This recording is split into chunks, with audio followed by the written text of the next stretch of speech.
বৃষ্টি নির্ভর মালভূম চরিত্রের কাঁকুড়ে লাল মাটির অনাবাদী টাঁড় জমি আর জঙ্গলময় পশ্চিম মেদিনীপুরের দক্ষিণ পশ্চিম প্রান্তে ওড়িশা সীমান্তবর্তী নয়াগ্রামের পিছিয়ে পড়া জঙ্গল নির্ভর আদিবাসী ও তপশিলি জাতিভুক্তদের জঙ্গলের শুকনো কাঠ ও পাতা সংগ্রহ করাই ছিল জীবিকা। পশ্চিম মেদিনীপুর জেলা প্রশাসনের উদ্যোগে নয়াগ্রাম ব্লকের আড়রা ও চন্দ্ররেখা গ্রাম পঞ্চায়েতের মধ্যে দুটি জলবিভাজিকা অঞ্চলকে চিহ্নিত করে একটি স্বেচ্ছাসেবী সংস্থা প্রদানকে শামিল করা হয়। ওই দুটি জলবিভাজিকা অঞ্চলে জল ও ভূমি সংরক্ষণের উদ্দেশ্যে একটি পূর্ণাঙ্গ পরিকল্পনা রচিত হয়। প্রদানের উদ্যোগে এলাকার মানুষজনকে নিয়ে তৈরি করা হয় 5 বছর ব্যাপী একটি পূর্ণাঙ্গ পরিকল্পনা। বিগত প্রায় 1.5 বছর ধরে প্রদানের তত্ত্বাবধানে এবং গ্রাম পঞ্চায়েতের সক্রিয় অংশগ্রহণে শুরু হয়েছে মহাত্মা গান্ধী জাতীয় গ্রামীণ কর্মনিশ্চয়তার অধীনে সেই পরিকল্পনা রূপায়ণের কাজ করা হয়েছে। জমি সমতলীকরণ, জল সংরক্ষণের উদ্দেশ্যে কাটা হয়েছে পর্যাপ্ত সংখ্যক হাপা, লাগানো হয়েছে আম ও কাজুর মতো ফলের বাগান। চাষিদের প্রশিক্ষণের মাধ্যমে শুরু হয়েছে এসআরআই পদ্ধতিতে ধান এবং সবজি চাষ। এর ফলে ফলন হয়েছে দ্বিগুণ। হাপাগুলিতে মাছ চাষ করেছেন গ্রামবাসীরা, ফলে বাড়তি রোজগার সুনিশ্চিত হয়েছে গ্রামবাসীদের। আমাদের হাপার চারদিকে জমিনগুলো আছে, বৃষ্টির সময় যখন উপর থেকে জল হয় না তখন কিন্তু এগুলো শুকে যায়। তখন কিন্তু এই যে হাপা থাকলে এখান থেকে জল তুলে মেশিন দিয়ে এই জমিগুলোকে বাঁচানো যাবে। আর আমাদের রবি মরশুমে ধান কাটার পর এগুলো আমাদের সরষে আর তিল চাষ করা যায়। তার সাথে সাথে আন্না চাষও ওই কাছাকাছি হবে। আর এর মধ্যে আমি হাপার মধ্যে মাছ ছেড়েছি 1.5 কেজি। মাছ বড় হয়ে গেলে বা মাছ বিক্রি করেও ওখান থেকে কিছু অর্থ পাওয়া যাবে। এমজি এনার্জির মাধ্যমে আমার হাপাটা করানো হয়েছে। এই হাপার জল সেচের কাজে ব্যবহার করছি। হাপার পরে কলা গাছ লাগিয়েছি, হাপাতে মাছ ছেড়েছি, আর শীতকালে সবজি চাষ করব। বিকল্প রোজগার হিসেবে প্রশিক্ষণের মাধ্যমে এলাকাবাসীকে আগ্রহী করা হয়েছে ফল চাষেও। বিঘের পর বিঘে পতিত টাঁড় জমিতেই গড়ে উঠেছে আম ও কাজুর বাগান। গাছের পরিচর্যায় প্রয়োজনীয় জৈব কীটনাশকও তৈরি করেছেন এলাকার কিছু স্বসহায়ক দলের মহিলারাই। বাগিচা চাষের উপাদান হিসেবে ব্যবহার্য চারাগাছ কিংবা জৈব সার বা জৈব কীটনাশকের মান নির্ধারণেও যথেষ্ট সচেতন এলাকাবাসী। এইটা ভালো, এইটা ভালো, এই যে ইয়ার নিচটা ঠিক আছে, হ্যাঁ ভালো, আর চেরো ঠিক আছে, মাটিও ঠিক আছে, আর যেখানে কলম করা হয়েছে সেখানে উপরটাও ঠিক আছে। এই গাছটা ভালো ভালো, এটা এক সাইডে আমি রাখবো। আর এটা যেটা কলম করা হয়েছে যেখানে, সেখানে তার নিচে আবার দোসরা করে ডাল বেরিয়েছে, তো সেটা তো হবে না। আর এই যে বলের নিচে যে 4 চের বেরিয়ে গেছে, সে চেরটা কাটা আছে, সেই জন্য গাছটাকে আমি রিজেক্ট বলে মানে সাইড করব আর কি। জল দিয়ে গাই গরু পেছি ঠিক এবারে গোবর দাও। চলো এবারে আতা পাতা, পুলিশ পাতা গাছটার তলায় ঝুড়ি ঢাকা দিয়ে রেখে দেব।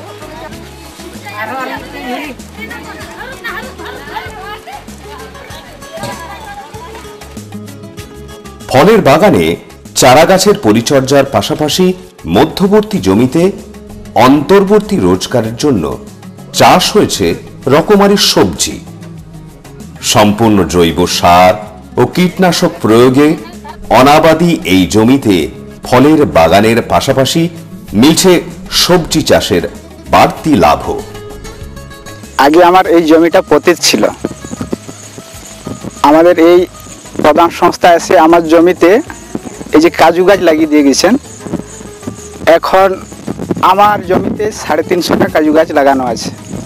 আমি আশা করছি এই কাজু গাছ এই 350 কাজু গাছ থেকে 5-7 বছর পরে প্রত্যেক বছর 90,000 থেকে 1 লাখ টাকা পাবো।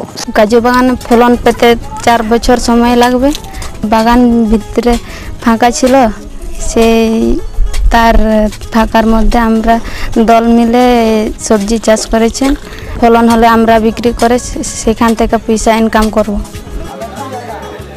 প্রদানের সহযোগিতায় পঞ্চায়েতের তদারকি, প্রশিক্ষণ ও এলাকার সম্পদ কর্মীদের সক্রিয় অংশগ্রহণে গ্রাম সংসদের বৈঠকে গৃহীত পরিকল্পনাগুলি অতি দ্রুত অনুমোদন করে কাজের ধারাবাহিকতা ও নির্দিষ্ট সময়ে মজুরি প্রদানের মাধ্যমে স্থাপিত হয়েছে অনুকরণীয় দৃষ্টান্ত। পঞ্চায়েত অফিসে সাপ্তাহিক বৈঠকে উপস্থিত পঞ্চায়েত প্রধান, নির্মাণ সহায়ক ও প্রকল্পগুলির তদারককারী স্ব-সহায়ক গোষ্ঠী এবং সম্পদ কর্মীদের উপস্থিতিতে চলতি প্রকল্পগুলির কাজের মূল্যায়ন ও নির্মাণ সহায়কের পরিদর্শনের দিন নির্ধারণের মাধ্যমে দ্রুত মজুরি প্রদান ও প্রকল্প রূপায়ণে এসেছে সাফল্য। সঠিক সময় যাতে টাকাটা পাইয়ে দেওয়া যায় লেবারকে, সেইটা ব্যবস্থাটা করে দেওয়া, এটা আমরা তো মূলত খুব দক্ষতার সাথেই করে থাকি। আমাদের এখানে যারা লেবার আছেন ওরা খুবই খুশি যে 12 বা 13 দিনের মধ্যে ওনারা টাকা পেয়েছেন আর কি ব্যাংকের মাধ্যমে।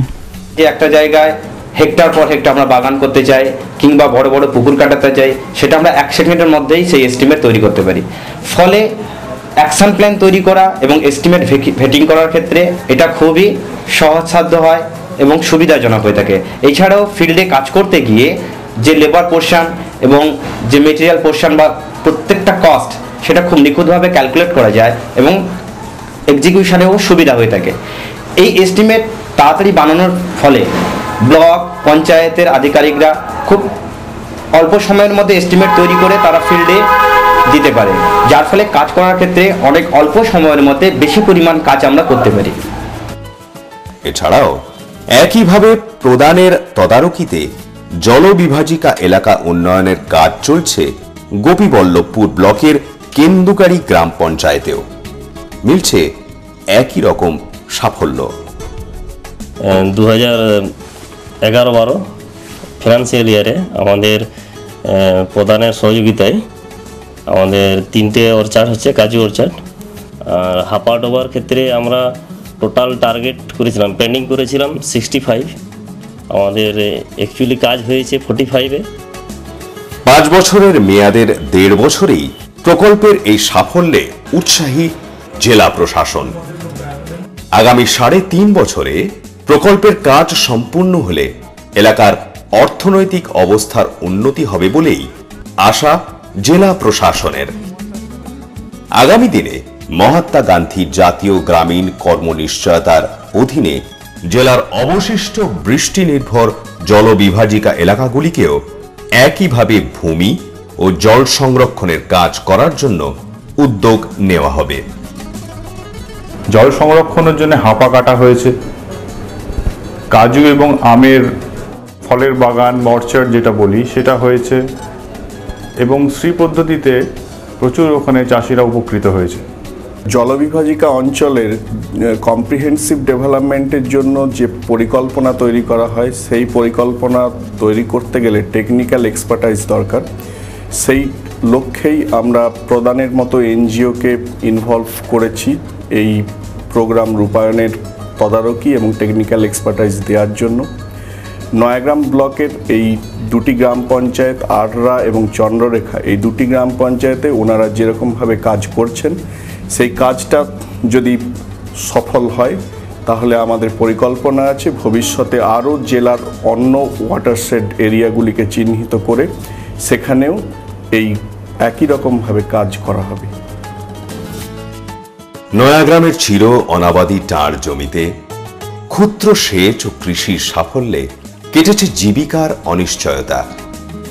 আজ তাই অনেকটাই প্রত্যয়ী এলাকাবাসী। বছরভর কর্মসংস্থান ও রোজগারের ধারাবাহিকতায় তাই ধীরে ধীরে পাল্টে যাচ্ছে এলাকার অর্থনীতিও।